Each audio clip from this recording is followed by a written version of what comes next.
আমাৰ ত্ৰিপুৰাৰ পৰা অহা IPFTৰ MLA বিশ্বকেতু ডাঙৰীয়া, ত্ৰিপুৰাৰ পৰা অহা আমাৰ IPFTৰ অফিচ ছেক্ৰেটাৰী বুদ্ধ ডাঙৰীয়া, ইয়াত উপস্থিত আমাৰ দলৰে বিভিন্ন নেতৃবৃন্দ, আমাৰ ভোজপুৰী সমাজৰ নেতৃবৃন্দ, শ্ৰদ্ধা ৰাইজ, আপোনালোক আজি পুনৰ লগ পালোঁ। কেইদিনমান আগতে উদালগুৰিত ডাঙৰ এটা ৰেলী হৈছিলে, তাত আপোনালোক গৈছিল নে? গৈছিল? নাচিছিল নেকি? নাচিব মন যায় নে নাযায়? আৰু তো নাচিব লাগিব এবাৰ। এতিয়া লাহে লাহে নাচিম, 15 তাৰিখে ভালকৈ নাচিব লাগিব। 12 তাৰিখ আৰু 15 তাৰিখ মই ৰেডি কৰি আছোঁ হা। মই কিন্তু পুৰা ৰেডি হৈ আছোঁ নাচিবৰ কাৰণে। এতিয়া পুৰা BTRত এটা পৰিৱৰ্তনৰ জোৱাৰ আহিছে। যোৱা 17 বছৰৰ যিটো অশান্তি, ভয়, শংকা, মানুহৰ যিটো পোৱা নোপোৱাক লৈ পেলাই যি এটা চিন্তা, সেইটো লাহে লাহে দূৰ হৈছে। যোৱা 27 জানুৱাৰীত এটা শান্তি চুক্তি হৈ গ'ল। ইয়াৰ পিছত আমাৰ অঞ্চলত শান্তি আহিছে। শান্তি আহিছেনে নাই? অলপ ভাল লাগিছেনে? আগতে অলপ ভয় ভয় আছিলনে? এতিয়াতো ভয় নাই। ভয় কৰিছে নেকি বাইদেউ? নাই। ভয় থাকিলে ক'ব, আমি ভয় মুক্ত কৰিবলৈ আহিছোঁ। যোৱা 30-40 বছৰত আমাৰ অঞ্চলত বিভিন্ন সংগ্ৰাম হ'ল, সমস্যা হ'ল, ইফালে আৰ্মি পুলিচ, ইফালে কোনোবা, তেনেকুৱা বহুত এটা বেয়া এটা পৰিৱেশ গ'ল। আৰু 27 জানুৱাৰীত আমাৰ গোবিন্দ বসুমতাৰী ডাঙৰীয়াৰ নেতৃত্বত আমি এটা শান্তি চুক্তি কৰিলোঁ। আৰু 30 বছৰীয়া যিটো আমাৰ অশান্তিময় পৰিৱেশ, সেইটো চিৰদিনৰ পৰা নাইকিয়া হৈ কাৰণে আমি এতিয়া শান্তি পাবলৈ সক্ষম হৈছোঁ। এতিয়া আমাৰ BTR অঞ্চলত ভাৰতবৰ্ষৰ ভিতৰতে সকলোতকৈ শান্তিৰ এটা জেগা হ'বলৈ গৈ আছে, কাৰণ আমাৰ অঞ্চলটো অস্ত্ৰমুক্ত এটা অঞ্চল হ'ল। এতিয়া এই কাৰণে এইখিনি সময়ত আমাৰ ৰাইজে চবে আজি দলে বলে ওলাই আহিছে কি যিহেতু শান্তি আহিল, নিৰাপত্তা আহিল, কোনো ভয় শংকা নাই, চব ৰাইজে দলে বলে ওলাই আহিছে। আৰু সেইটো দেখা পাই কিছুমান ৰাজনীতি দলবিলাকে ভয় কৰিছে। মানুহবিলাকে ভাবিছে কিয় UPPL দলৰ লগত গ'ল। UPPL দলৰ লগত এইকাৰণে আহিছে কি UPPL দলত শান্তি চুক্তি কৰা গোবিন্দ বসুমতাৰী ডাঙৰীয়াই নেতৃত্ব দিছে। UPPL দলত শান্তি চুক্তিত স্বাক্ষৰ কৰা আমি বহুত মানুহ ইয়াতে জড়িত হৈ আছোঁ। আৰু এইখিনি কাম কোনো ৰিহন দৈমাৰীয়ে কৰা নাই, এইখিনি কাম কোনো হাগ্ৰামা মহিলাৰীয়ে কৰা নাই, এইখিনি কাম কৰিছে গোবিন্দ বসুমতাৰীয়ে।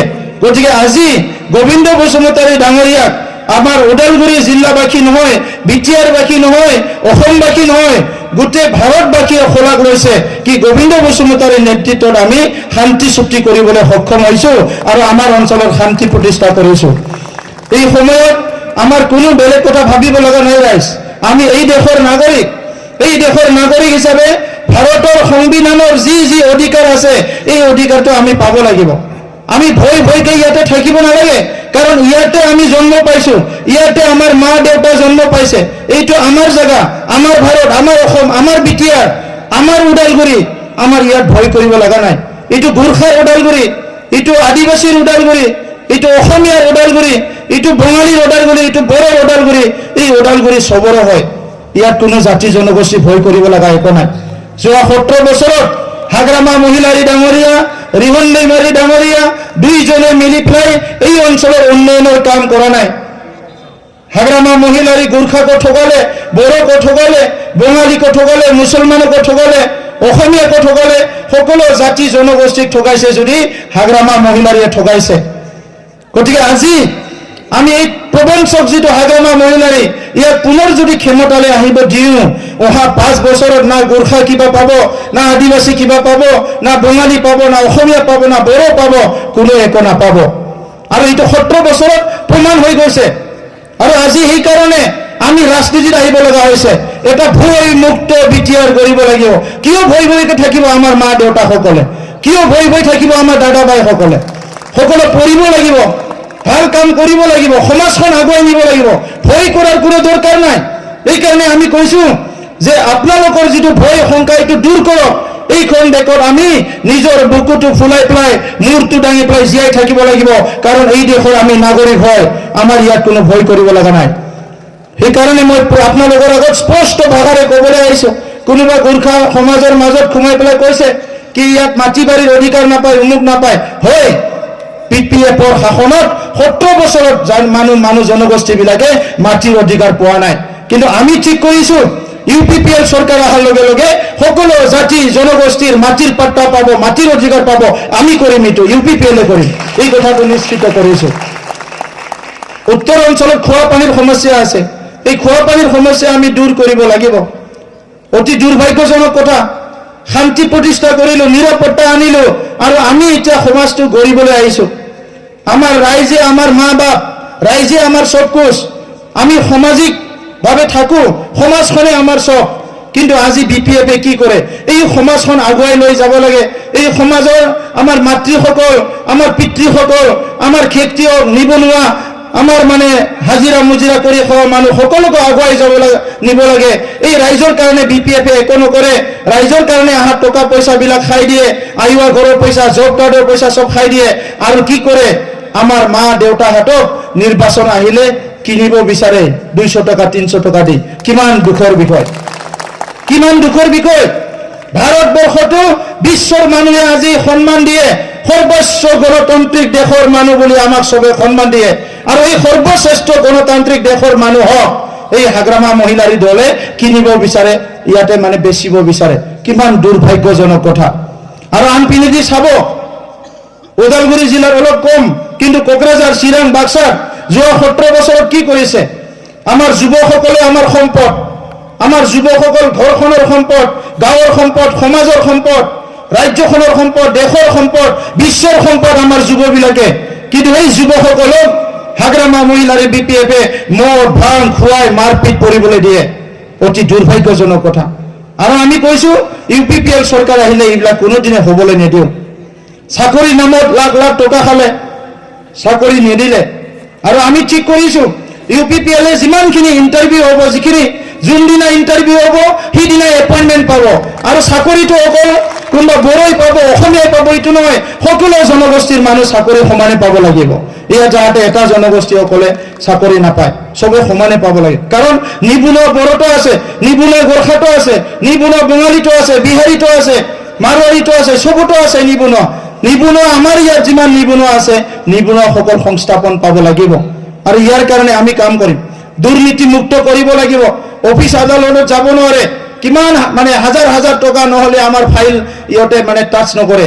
সেইকাৰণে আমি ঠিক কৰিছোঁ আমাৰ দিনত কোনো ঘুষ নচলিব, গভৰ্নেন্স আৰম্ভ কৰিম। আপুনি মোবাইলেদি আমাৰ গাঁৱত সমস্যা হৈছে, আপুনি এপ্লিকেশ্যন লৈ পেলাই ওদালগুৰিলৈ যাব নালাগে, মোবাইল দি আপুনি জাষ্ট মেছেজ এটা দিয়ক, আমাৰ গাঁৱত সমস্যা হৈছে, লগে লগে অফিচে একশ্যন ল'ব। আৰু অফিচত যাব নালাগে, কাকো ঘুষো দিব নালাগে। আপুনি প্ৰত্যেকখন বিদ্যালয় প্ৰভিন্সিয়েলাইজ কৰা হ'ব।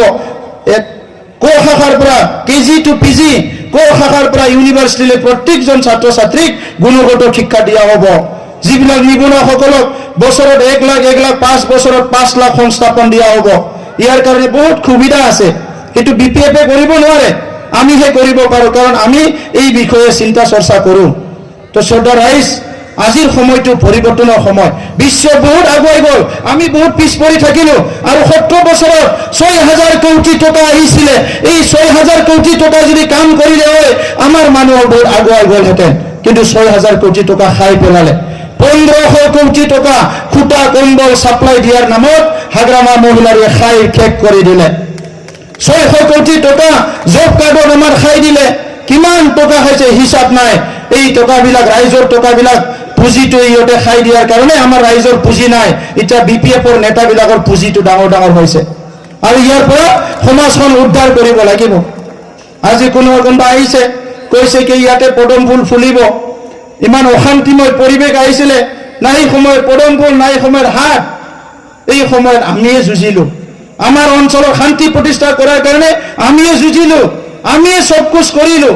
গতিকে আজি এই অঞ্চলৰ মাটি বাৰী পানী হাৱা চবৰ লগতে জড়িত থকা কোনোবা এজন অভিজ্ঞ ব্যক্তি যদি আমাৰ ৰাজনীতিক নেতৃত্ব নলয়, কোনোবা এজন লালু পাঞ্জু আহি পেলাই এইটো একো কৰিব নোৱাৰিব। আৰু বাহিৰৰ মানুহ আহি পেলাই কি কৰিব? আজি ভাষণ দিব, কালি গুচি যাব। আমাৰ স্কুল এনেকুৱাই থাকিব, ৰাস্তা এনেকুৱাই থাকিব, নিবনুৱা সমস্যা এনেকুৱাই থাকিব। কি হ'ব আমাৰ? সেই সেইকাৰণে ৰাইজ আজি উদালগুৰি জিলা অসমৰ ভিতৰত এটা উন্নত জিলা হ'বলৈ গৈ আছে। কাৰ কাৰণে? যোৱা ২৭ জানুৱাৰীত বিটিআৰ চুক্তি হোৱাৰ কাৰণে। আৰু এই গোবিন্দ বসুমতাৰী ডাঙৰীয়াই যোৱা 15 বছৰে যুঁজি এই ভৈৰৱকুণ্ডত এখন ইউনিভাৰ্চিটি স্থাপন কৰিবলৈ সক্ষম হৈছে। বিশ্ববিদ্যালয় ধেমালি নহয়। এইটো ৰিয়ন বেমাৰী কোনোবা হাগ্ৰামা মহিলাই কল্পনাই কৰিব নোৱাৰে। ভৈৰৱকুণ্ডটো আজি ইণ্টাৰনেশ্যনেল টুৰিষ্ট স্পট কৰিবলৈ গৈ আছে। গোবিন্দ বসুমতাৰী ডাঙৰীয়াই বিটিআৰ চুক্তিত সোমাই দিছে। ওদালগুৰি 2খনকে আৰু ইউনিভাৰ্চিটি পাবলৈ সক্ষম হৈছে। NIT পাবলৈ সক্ষম হৈছে। কিমান উন্নয়নৰ প্ৰকল্প ওদালগুৰিত আহি আছে। অৰ্গেনিক ইউনিভাৰ্চিটি হ'ব ওদালগুৰি জিলাত, কোল্ড ষ্টৰেজ হ'ব, নেশ্যনেল ষ্টেডিয়াম হ'ব। ক্ৰিকেট খেলা আমি ইয়াতে এটা সময়ত টিভিত চাইছিলোঁ। কোনোবা টকা পইচাবিলাক থকাবিলাক গুৱাহাটীত যাই চাইছে। আৰু 5 বছৰৰ পিছত নেশ্যনেল ষ্টেডিয়াম হৈ যোৱাৰ পিছত ফুটবল খেলা, ক্ৰিকেট খেলা ইণ্টাৰনেশ্যনেল আমি ওদালগুৰিতে চাবলৈ পাম। লাহে লাহে উন্নতি হৈ আছে। আৰু এইখিনি কাম যোৱা 17 বছৰত BPF-এ কৰা নাই। তো এইকাৰণে ৰাইজ আমাক ন্যায় লাগে, আমাক নিৰাপত্তা লাগে, আমাক শান্তি লাগে। সেইকাৰণে আজি এই শান্তি যে স্থাপন হ'ল, নিৰাপত্তা যে আহি গ'ল, এইটো চিৰস্থায়ী কৰাৰ কাৰণে অহা 7 তাৰিখত UPPL দলক ট্ৰেক্টৰৰ ছবিত ভোট দিব লাগিব। তেতিয়া পৰিৱৰ্তন আহিব। পৰিৱৰ্তন বেলেগে আনিব নোৱাৰে। সেইকাৰণে আজি ওদালগুৰিৰ কাৰণে, ভৈৰৱকুণ্ডবাসীৰ কাৰণে খুব ভাগ্য যে গোবিন্দ বসুমতাৰীৰ নিচিনা এজন ব্যক্তিক আপোনালোকে কেণ্ডিডেট পাবলৈ সক্ষম হৈছে। তেখেতে ইলেকশ্যন খেলিবলৈ, ৰাজনীতিত আহিবলৈ মন নাছিলে, মোৰো মন নাছিলে। আমি দুজনে বহুত বছৰ, মোতকৈ বহুত ডাঙৰ তেখেতে, তথাপিতো আমি দুজনে আলোচনা কৰোঁ, আমি ৰাজনীতি নকৰোঁ। কিন্তু যেতিয়া দেখিবলৈ পালোঁ, মোৰ ঘৰৰ ওচৰৰ, মোৰ খুৰাৰ আইৰ ঘৰৰ পইচা খাই দিলে, মোৰ মামাৰ কিবা মামীৰ বৃদ্ধ পেঞ্চনৰ পইচা খাই দিলে, সব মোৰ ঘৰৰ মানুহবিলাকক একোই নিদিলে, মোৰ গাঁৱৰ ৰাস্তাটো বনাই নিদিলে, মোৰ গাঁৱৰ ওচৰৰ দুখীয়া মানুহৰ পইচাবিলাক খাই দিলে। মোৰতো দায়িত্ব আছে না। সেইকাৰণে ৰাজনীতিত আহিছোঁ। আজি যিসকলে মোৰ মা দেউতা খুৰা গাঁৱৰ মানুহ দুখীয়াবিলাকৰ যি ঘৰৰ পইচা খাইছে, যি বৃদ্ধ পেঞ্চনৰ পইচা খাইছে, যিবিলাকে ঠগাইছে, প্ৰবঞ্চনা কৰিছে, সেই মানুহবিলাকক এজন ধৰি আনি জেলত ভৰাব লাগিব। সেইকাৰণে চৰকাৰ বনাবলৈ আহিছোঁ। আৰু চৰকাৰ বনালে আমি ইয়াত কোনো ৰাখিব নোৱাৰে। UPPL চৰকাৰ বনাবলৈ গৈ আছে। কাৰণ UPPL-ত 14 লাখ মেম্বাৰ আছে এতিয়া, 14 লাখ। আৰু 30টাতকৈ অধিক আসন লৈ UPPL চৰকাৰত বহিব। আৰু 5 বছৰৰ মূৰত 17 বছৰে হাগ্ৰামা BPF-এ যিটো কৰিব পৰা নাই, 5 বছৰৰ মূৰত এইখিনি কাম কৰি আমি ৰাজনীতিৰ পৰা বিদায় ল'ম। এইখিনি কথা আপোনালোকৰ আগত স্পষ্ট কৰিছোঁ। তো শ্ৰদ্ধা ৰাইজ, মই দীঘলীয়া কৰিব বিচৰা নাই। মই আৰু বহুত দূৰত যাম, মিটিং আছে। আমাৰ ইয়াত সুদূৰ ত্ৰিপুৰাৰ পৰা MLA এজন আহিছে আমাক সহায় কৰিবলৈ। তেখেতসকলৰ সমস্যা যেতিয়া হয়, আমাৰ গোবিন্দ বসুমতাৰী ডাঙৰীয়া, আমি চবে ত্ৰিপুৰাত গৈছোঁ, তেখেতসকলে আমাক হেল্প কৰিবলৈ আহিছে। আৰু আহিব কালি পৰহি, MLA বহুত আহিব। এতিয়া গোটেই ভাৰতৰ মানুহে আহিব বিচাৰে আমাক সহায় কৰিবৰ কাৰণে, কিন্তু আমি আহিবলৈ দিয়া নাই। কাৰণ এইখন যুদ্ধ ভাৰতৰ যুদ্ধ নহয়, বাহিৰৰ যুদ্ধ নহয়, এইখন যুদ্ধ আমাৰ যুদ্ধ। আমাৰ ঘৰখনে যদি আমি ঠিক কৰিব নোৱাৰোঁ, আমি বাহিৰত যাই কি কৰিম? সেইকাৰণে প্ৰথম আমাৰ ঘৰখন ঠিক কৰাৰ কাৰণে এই নিৰ্বাচনী সংগ্ৰামত নামিছোঁ, এই নিৰ্বাচনী জাগৰণত নামিছোঁ। আৰু সেই জাগৰণত মই ধন্যবাদ দিব ওলাইছোঁ। আজি অকল আমাৰ বড়ো জনগোষ্ঠী নহয়, গোৰ্খা জনগোষ্ঠী ওলাই আহিছে, আদিবাসী সান্থালী ওলাই আহিছে, নাথ যোগী ওলাই আহিছে, অসমীয়াসকল ওলাই আহিছে, সকলো জনগোষ্ঠী আজি ওলাই আহিছে। মই চবকে ধন্যবাদ জনাইছোঁ। আৰু আমি সুন্দৰ বিটিআৰ কৰিম, যি বিটিআৰ বড়ো, অসমীয়া, গোৰ্খা চবে একেলগে জীয়াই থাকিব পাৰিব। আৰু এটা কথা স্পষ্ট কৰিব বিচাৰিছোঁ, যিটো NRCৰ সমস্যা, ভোটাৰৰ সমস্যা, ডিটেনশ্যন কেম্পৰ সমস্যা, এইবিলাক সমস্যা লৈ পেলাই ৰাইজে বহুত চিন্তা কৰি আছে। আমি এইকাৰণে ঠিক কৰিলোঁ, UPPL চৰকাৰ অহাৰ লগে লগে 20 জন উকিল আমি এপইণ্টমেণ্ট দিম। যি উকিলবিলাকে আপোনালোকৰ NRC, ভোটাৰ যি সমস্যা হয়, আপোনালোকৰ হয়, চবে এইটো হাইকোৰ্টত যাই ফাইট কৰিব। আপোনালোকে হাইকোৰ্টত যাব নালাগে, কোনো আপোনালোকে ট্ৰিবিউনেলত যাব নালাগে। আপোনালোকৰ হৈ আমাৰ চৰকাৰৰ উকিলে যাই পেলাই ফাইট কৰিব। এইখিনি কথা আপোনালোকে নিশ্চিত থাকক। দীঘলীয়া ভাষণ নাৰাখোঁ, এইখিনি কৈ মই বক্তব্য সামৰিব বিচাৰিছোঁ। আমাৰ দীপক নিৰালা ডাঙৰীয়া ভাষণ ৰাখিব, গোবিন্দ বসুমতাৰী ডাঙৰীয়া ভাষণ ৰাখিব। গতিকে আপোনালোকে অলপ সময় বহক, 1 ঘণ্টামানৰ পিছত মিটিং শেষ হৈ যাব। মই সকলোকে ধন্যবাদ জনালোঁ। बर'दो बुङाबाबो जासिगोन ना बयखौबो खुलुमबाय मोजाङैनो दङ ना दुखुथ' गैया रावबो भट होनो रेडि जाबायथ' नांगोलखौथ' बावबाय नङा होमबा नांगोलखौ बावनो जाबाय दानिया ट्रेक्टरसो फैबाय কোনবা কোনবা কৈছে বোলে ট্ৰেক্টৰ কাৰখানাত যাব নাঙল মিউজিয়ামত যাব ট্ৰেক্টৰটো ওলাওয়াই 7 মাহে হৈছে 7 মাহৰ ট্ৰেক্টৰ ক'ত কাৰখানাত যাব খেতি কৰি ট্ৰেক্টৰৰ মানে ফাল বিলাক ইচ্ছা একদম জংজং হৈ আছে আৰু কৰু কৰু হৈ আছে খেতি এবাৰ ধুনীয়া খেতি হৈছে বিটিআৰত আৰু আমাৰ ট্ৰেক্টৰ ডিলাৰৰ পৰা ওলাই আহি কামত লাগছিলে মাত্ৰ খেতি এটাহে কৰিছে আৰু বহুত খেতি কৰিবলৈ বাকি গতিকে এইবাৰ ট্ৰেক্টৰ কাৰখানা নহয় ট্ৰেক্টৰে ডাইৰেক্ট কোকৰাঝাৰ দখল কৰিব আৰু কোকৰাঝাৰ দখল কৰি পুৰা বিটিআৰত খেতি কৰিব এইবাৰ ট্ৰেক্টৰে সব ট্ৰেক্টৰৰ কামালটো সবে দেখিবলৈ পাব এইখিনিকে কৈ মোৰ বক্তব্য সামৰিছো ধন্যবাদ